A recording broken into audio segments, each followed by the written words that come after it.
All right, let's just jump right in. Have you ever felt like you're always on the outside looking in, kind of chasing wealth, asking for it, hoping it'll just show up? Well, today we're going to dig into this massive idea from Napoleon Hill that completely flips that script. We're talking about how to stop seeking riches and start creating them by waking up a power that's already inside you.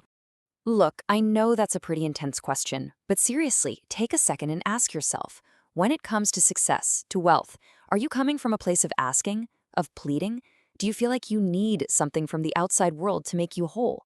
And hey, this isn't just about money, it's about a total state of mind. You know, most of us, from the time we're kids, we're basically taught to look for everything externally. Go chase that job, get that promotion, get approval from other people. We're made to believe that's where all the value and wealth comes from. This conditioning, it puts us in this state of always wanting, always seeking, which just makes us feel like we're never enough. That right there, that's the very core of the beggar mentality. But what if that entire approach is just wrong? What if the source of literally everything you're looking for isn't out there at all? This, right here, is the huge revelation we're unpacking today. Finding the real, true, never-ending source of all wealth. Napoleon Hill had a name for this source. He called it infinite intelligence. So, what is that? Think of it like a universal, endless well of all the ideas, all the innovation, all the power and abundance in the entire universe. But here's the absolute most important part. It's not some far-off, distant thing. It's right inside you. It's where your gut feelings come from, it's your creativity, it's your own unique spark. And this quote just nails it. The source of all wealth, it isn't your boss, it's not a bank account, and it's definitely not winning the lottery. It's the divine creative power that's a fundamental part of who you are. Just getting this, really getting it, is the first giant leap to completely changing your relationship with wealth. Okay, so if this incredible power is already inside you, then your whole relationship with creating wealth has to change, right? You're not a servant anymore, begging for scraps. You get to become something so much more powerful. You become a partner in creation. Now check this out because this slide really breaks it down. On one side, you have the desperate servant, always looking outside, begging for a break, feeling like they're not good enough and just fixated on everything they don't have. But then, look at the other side, the divine partner.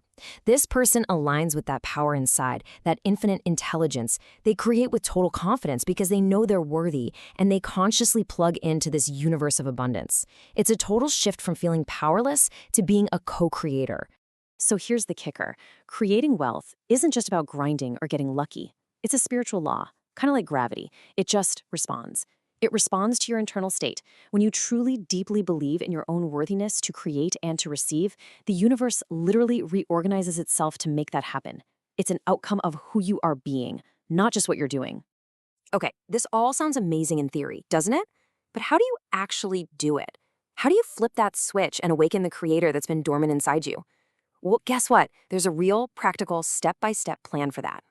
And it all starts with the very first hour of your day. Seriously, before the emails, before the chaos, before the world starts telling you who to be, you take charge.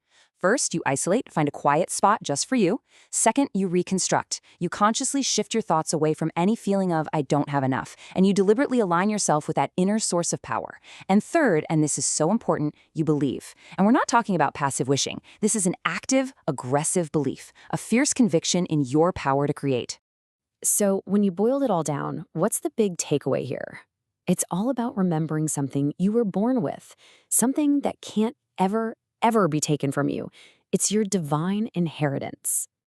Just let that sink in for a second. You don't have to struggle and fight to earn your worthiness or to earn your wealth. Your real job is just to wake up to the unbelievable creative power and abundance that is already yours by birthright. It's a shift from earning to allowing, from chasing to attracting. So I'll just leave you with this one question.